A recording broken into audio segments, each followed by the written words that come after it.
Excited today to be joined by Manny Rutinel, who's running for Congress in Colorado. Manny, I got to jump right in because you're running in one of the most competitive races in the entire country heading into November. With less than 80 days to go, how are you feeling?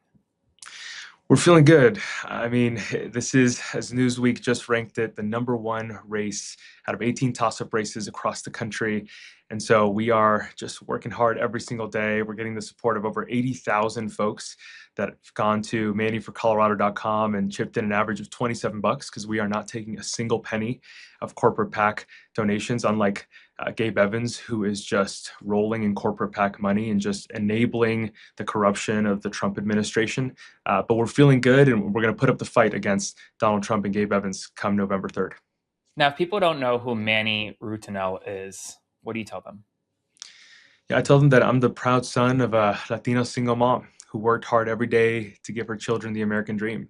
I was 10 years old when I started filling out Medicaid and food stamp forms, and those are the same programs that Donald Trump and Gabe Evans are destroying to give tax breaks to their billionaire donors. So this fight is deeply personal. As a teen, I started working at McDonald's and selling my blood at a plasma center to help pay my family's bills. And despite our hard work, I watched my family lose our home in the Great Recession and struggle to make ends meet. And in the wealthiest nation in the world, you should be able to get a good night's rest after working a hard day's work. You shouldn't have to lie awake at night thinking about whether you'll be able to put food on your family's table, a roof over your child's head, or have the resources to pay for a medical procedure. And I think we need honest, accountable leadership that fights for working families and knows deep in their bones the struggles that hardworking families are facing. It was those programs, Medicaid and food stamps, that allowed me to live out the American dream. And right now, Donald Trump and Gabe Evans are destroying them to give tax breaks to their billionaire donors. And that's the struggle of so many folks across the district right now. They're working hard, but they can't make ends meet because of Donald Trump and Gabe Evans' policies. And that's why I'm running to flip the seat. Now, you mentioned earlier that you want to root out corruption and the corruption enabled by the president, enabled by your Republican opponent. If you walk into a United States House of Representatives next January, you're going to be walking into a scenario where you still have a Republican president and potentially even a Republican Senate. How do you hold folks accountable and how do you root out that corruption? Well, I want to be a part of hopefully the oversight committee in Congress so that I can subpoena Trump's enablers and hold them to account and hopefully lead to civil and criminal investigations into the immense amount of corruption that is happening right now in the Trump administration. I'm not sure if you saw the recent news about how Donald Trump has been punishing Colorado because we've been holding and incarcerating the convicted felon and election denier Tina Peters. And as a result of that, the White House organized an urgent brainstorm call with five federal agencies with the goal of finding ways to punish Colorado for supporting fair elections. And the way that they did that is by cutting funding Colorado critically relies on. That meant like they cut funding for wildfire prevention, roads, energy, and public safety. He took the Space Command from Colorado. He took away FEMA funding during an emergency disaster. And so Donald Trump and Gabe Evans, they don't care if the money they hold hostage is supposed to help some of the hardest working members of our community and vulnerable members of our communities. They're just trying to enrich themselves and engage in vengeance tours that hurt our constituents, the people that we're supposed to be representing. And so I'm going to do everything in my power, both with the subpoena power of committees and the media, to be able to hold Donald Trump and Gabe Evans accountable. And you mentioned the affordability crisis as well. Right now, Colorado residents are struggling to afford groceries, to afford housing. You're young like me. Can you afford to buy a home right now in this economy? Absolutely not. I've stopped scrolling through Zillow just because it's so depressing for me. I Yeah. used to do that for fun. Now it's just a depressing act. But yeah, I mean, I've been going up and down the district to these in-person town halls that my congressman refuses to go to because he's too scared of his own constituents and because he continuously votes with Donald Trump to raise the price of our groceries through these corrupt tariff policies, to raise the price of our gas with these forever wars that they're sending us into with Iran, to raise the price of our healthcare by gutting Medicaid and the Affordable Care Act. I mean, if you go onto uh, the Colorado Health Marketplace right now, you see that a family of four went from paying $500 a month in 2025 to now $2,000 a month in 2026. I mean, can you imagine finding an additional $1,500 a month when you were barely able to make ends meet? It's unconscionable. Now, I don't know if you saw this morning, Donald Trump put out a Truth Social post about the cost of groceries, saying that he's going to put a quota on beef prices, essentially a price cap on beef that he's importing into the United States of America. To me, that sounds a lot like socialism, but it also sounds a lot like the president admitting for the first time subtly that his tariffs are increasing prices on beef in the United States of America. What are your thoughts? I mean, the tariff policies of Donald Trump and Gabe Evans are putting our ranchers and farmers out of work. They're threatening the livelihoods of these folks that have been doing this work for generations.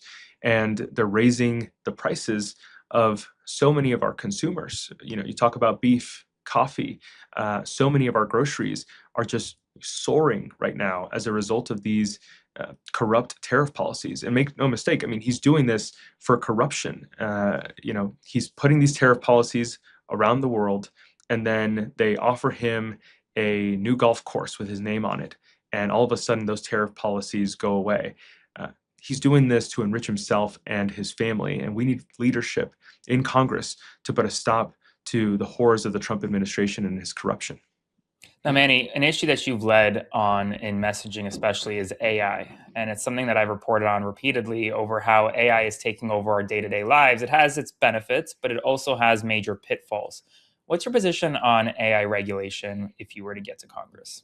Yeah, I mean, as you mentioned, last month, AIs escaped their training environment and did something that would be a felony if a human had done it. And the scary thing is that the people who know about this tech, they knew this would happen eventually. And I think we all knew, which is why in February of 2025, over a year ago, I introduced a bipartisan bill in Colorado that would protect employees inside the largest AI companies who report a substantial risk to public safety or security, even if the developer is not out of compliance with any law.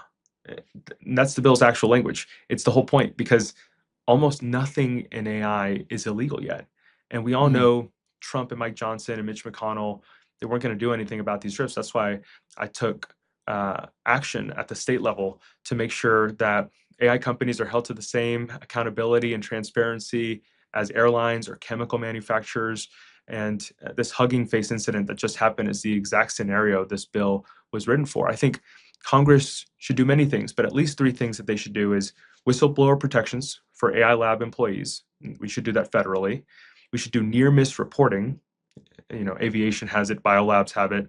When an AI system escapes containment or some near catastrophe happens, even if no outside company gets hurt, that should be reported so that the second incident doesn't have to happen for the world to learn about the first. And then the third thing is I think we need to be doing independent testing of internal safeguards. And we regulate industries all the time that do dangerous research like chemical and biological and financial uh, sorts. And so we should hold AI companies to the same treatment. How do you do that when you have a president who doesn't even want to put out an executive order concerning AI regulation because it may spook big AI companies? Yeah, I mean, I'm really concerned about the sort of transactionalism and corruption that's happening right now between Donald Trump and some AI companies.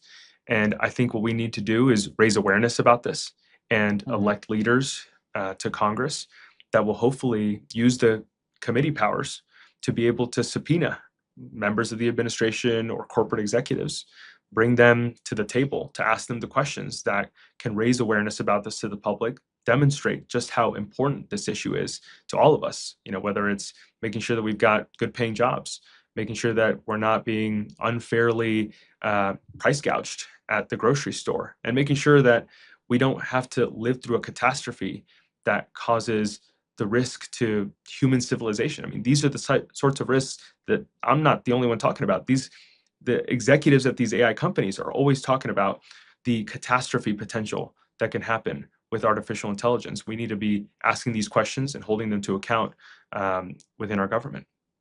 Something about AI that many people kind of link is the rise in data centers as well, because with the rise in data, you need more data centers for these AI companies to run properly in many respects. But there are a lot of bad actors in the data center industry. Do you believe that Congress should regulate data centers and specifically the rise in data centers? Yeah, I mean, I think we need to make sure that technology works for people, not the other way around. And, these are sorts of issues that we've had a lot of experience with here in Colorado, and we've been able to see across the country the sort of issues that are happening in terms of price hikes from utility companies, energy use that is causing all sorts of issues with our energy grid. These are the sorts of issues that I want to make sure that we address at the federal level so that data centers aren't able to find ways to hurt communities across the country in secretive ways. Manny Rutinel, thanks so much for the time. Thank you so much for having me. I deeply appreciate it. Hey, folks, thanks so much for watching. Feel free to add this podcast on Apple Podcasts, Spotify, or anywhere you watch for the latest breaking news and daily hits throughout the day. Make sure to follow, subscribe. See you soon for more.